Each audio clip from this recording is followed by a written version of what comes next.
We are coming to the end of the age of darkness, the Kali Yuga, and it is true to say that it is the darkest hour before the dawn. And one of the characteristics of this time is the eclipsing of consciousness between different dimensions.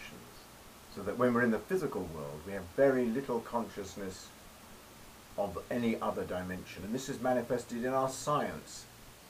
Modern Western scientific paradigm basically denies the existence of anything supersensible. And what it's done, characteristically, is that it has projected onto all beingness what I call all thingness.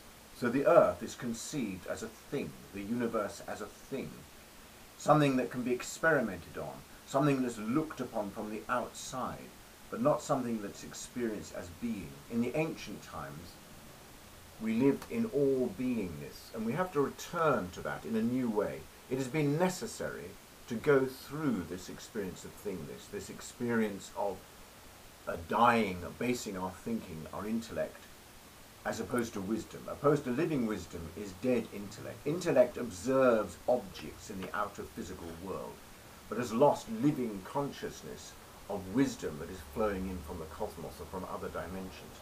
And the development of the intellect made possible the development of what we call technology.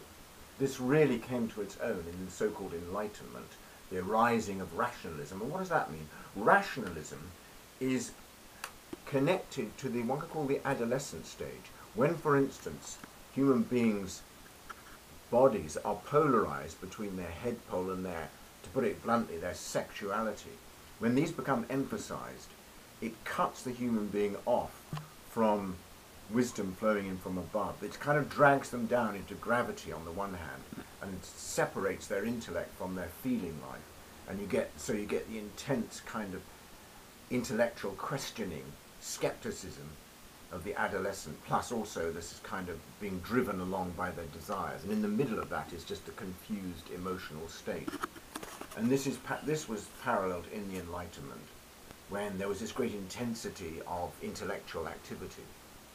But there was also a kind of denial, a kind of fear of, and a wanting to excise from all activity any awareness of the intuitive and inner reality, the inner life. And it's the inner life. I could say also that the time of what I call the great thingness is also when we are dominated by facts. Facts, one can say, are as stones. They should be seeds, but they're frozen into stones. And seeds can be conceived as truths. Facts, like stones, are finite, hard, bound. They don't change. They're opaque, they're dense. They have the power to crush seeds. They seem to be heavier. They seem to be stronger than seeds, but actually they're not.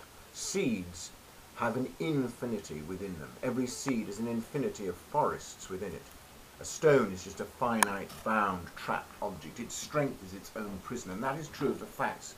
Many of the facts of modern science have no permanent reality, whereas the truths that we experience from within intuitively will grow into manifestations. It will appear in outer nature. Outer nature will mirror the truths of the inner world that of the present time. I think that's about all I can say at this moment.